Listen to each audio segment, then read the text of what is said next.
Okay, the next topic that we are going to study today is law of conservation of momentum. तो जिस तरह आपने पढ़ा है कि एनर्जी कंजर्व रहती है, इसी तरह मोमेंटम भी हमेशा आइसोलेटेड सिस्टम का मोमेंटम हमेशा कंजर्व रहेगा, मतलब सेम रहेगा।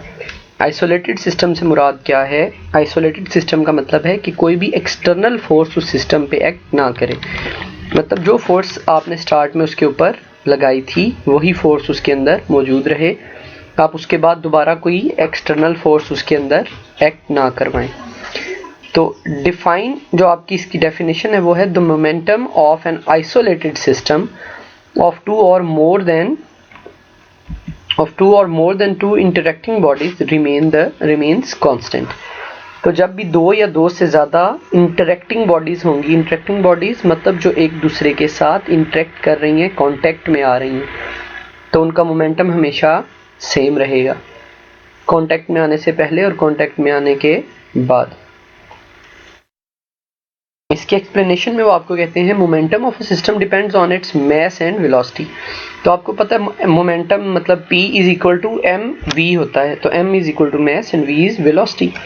A system is a group of bodies within certain boundaries. System का मतलब है कि ग्रुप ऑफ बॉडीज मतलब दो या दो से ज़्यादा बॉडीज हैं जो कि एक सर्टेन बाउंड्रीज में हैं और वो एक आइसोलेटेड सिस्टम है जिस पे कोई एक्सटर्नल फोर्स एक्ट नहीं कर रही। If no unbalanced or net force acts on a system, then according to equation 3.14 जो भी हम ऊपर पढ़ के आए हैं, its momentum remains constant. इसका मोमेंटम हमेशा कांस्टेंट रहेगा। Thus the momentum of an isolated system is always conserved. तो isolated system का momentum हमेशा conserve रहेगा, same रहेगा, constant रहेगा। This is the law of conservation of momentum. तो यही आपका law of conservation of momentum है। आगे हम इसकी एग्जांपल पढ़ लेंगे। तो अगर आप इधर फिगर में देखें तो आपको दो बॉडीज गिवन है, M1 in the orange color and M2 in the blue color. And this picture shows both the bodies before collision, before contact. M1 की वेलोसिटी है U1 और M2 की वेलोसिटी है U2, और ये दोनों पिक्चर बी में अगर आप देखें तो ये दोनों कोलाइड कर गए हैं, मतलब M1 और M2 आपस में इन कांटेक्ट आ गए हैं, ये इंटरेक्शन में आ गए हैं। तो जब ये कांटेक्ट में आ गए हैं आफ्टर द कोलाइजन, M1 की वेलोसिटी हो गई है V1 और M2 की वेलोसिटी हो गई है V2।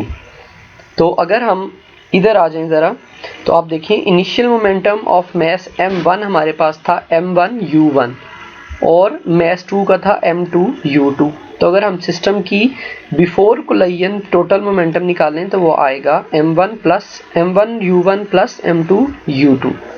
इसी तरह जब वो कोलाइड करने के बाद हमारे पास मोमेंटम आएगा तो वो हमारे पास आ जाएगा, मास 1 का आएगा M1 V1 और मास 2 का आएगा M2 V2, और इसे जब आप प्लस कर देंगे तो वो आ जाएगा M1 V1 plus M2 U2 M1 V2 sorry. तो according to the law of conservation of momentum, total initial momentum of the system before collision is equal to total final momentum of the system after collision.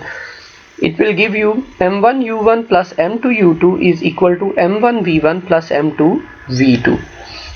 So this equation shows that the momentum of an isolated system before and after the collision remains same, which is the law of conservation of momentum. Law of conservation of momentum is an important law and has vast applications. We can study its applications in the next lecture. Thank you.